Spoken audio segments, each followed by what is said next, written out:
नेपाल जल्द बन सकता है हिंदू राष्ट्र।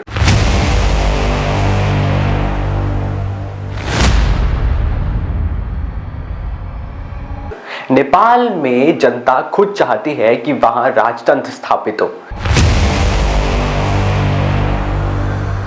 नमस्ते, मैं प्रथम दूसिया, आप देख रहे हैं अपना टाइम्स न्यूज। नेपाल में आखिर चल क्या रहा है, आइए समझते हैं आसान भाषा में।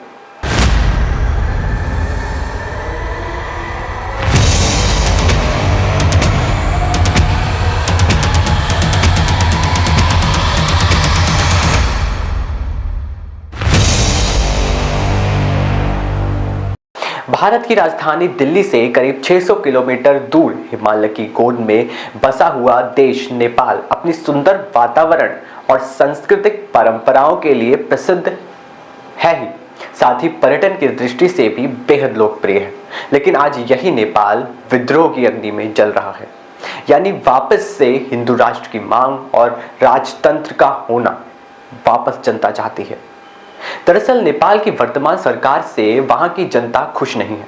आपको बता दें कि जनता चाहती है कि राजशाही वापस आए और इसका जीता जागता उदाहरण आपने 9 मार्च को देख ही लिया होगा, जब नेपाल के पूर्व राजा ज्ञानेंद्र शाह 2 महीने बाद पोखरा से नेपाल में की राजधानी काठमांडू लौटे थे। जैसे ही उन्होंने नेपाल की धरती पर कदम रखा, वैसे ही सैकड़ों की भीड़ या यूं कहें तो उनके समर्थकों ने नेपाल की ट्रैफिक व्यवस्था बदहाल कर दी थी। और उन्हीं दिनों में यूपी सीएम योगी आदित्यनाथ की तस्वीरें भी खूब वायरल हुई और काफी दिनों तक चलती रही। जिस दिन ज्ञानेंद्र शाह नेपाल वापस आए, वैसे ही जनता का नारा वहां की वर्तमान सरकार के लिए एक विद्रोह की अग्नि जैसा था। जनता नारा देती है कि राजा वापस आओ, देश बचाओ। अब ऐसी आग वहां के लोगों में क्यों फैली, ये भी समझ लेते हैं। दरअसल नेपाल 240 सालों से हिंदू राष्ट्र था, एक इकलौता ऐसा देश जिसने गुलामी की बेड़ियां नहीं देखी। यही ये देश था जिसमें कभी भी किसी दूसरे देश ने गुलामी करने की सोची भी नहीं।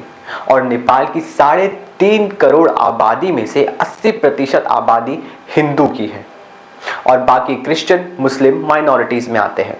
दरअसल जब से नेपाल से राजशाही गई है, तब से नेपाल का डाउनफॉल होना शुरू हो गया है। इसका अंदाजा आप यूं लगाए कि पिछले 16 साल में 13 बार सरकारें बदली और एक भी सरकार अपना 5 साल का कार्यकाल पूरा नहीं कर पाई। इसी का गुस्सा वहां के लोगों में है।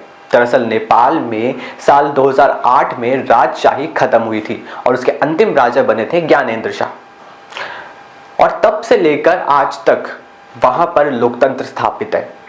आपने खबरों में तो समझ ही लिया होगा कि नेपाल के वर्तमान प्रधानमंत्री केपी शर्मा ओली ने ज्ञानेंद्र शाह पर हिंसा के आरोप लगाए हैं और उनका पासपोर्ट भी रद्द कर दिया है।